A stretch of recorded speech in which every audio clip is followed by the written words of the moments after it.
How did Uzel, RAAM, and Skorge differ when it came to battle strategy? In the original trilogy, we witnessed two different Uzels as leaders of the Locust Horde, that being RAAM and Skorge. Side note, I'm not counting Mira because she was always at the top of the food chain. So let's start with RAAM, the OG villain of Gears of War and the longest standing leader of the Locust that we know of. He became Uzel shortly before eday and fell in 14 AE, so he was leader of the Locust for 14 years. What we learn is that RAAM is masterful when it comes to deceiving the enemy and incredible at gaining allies. Of course, he is very known for his tactic of having his army attack from one side while he flanks from the opposite direction and takes out the most important human that he can. This was also seen in how often he set up ambushes on COG forces by gaining intel and luring them into traps. And again, we see his tactical mind when he rose to the position of Uzel as he tricked the entire Locust Council into thinking the previous leader Shrock was a bumbling buffoon.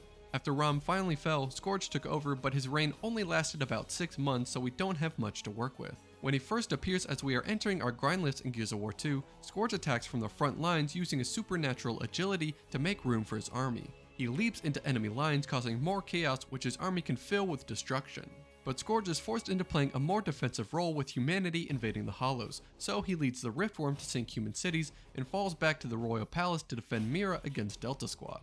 Out of the two, RAAM was simply a superior tactician, but we can't forget that Skorge was put in a very difficult situation and still almost achieved victory. Why, we will fight and fight and fight until we win or we die.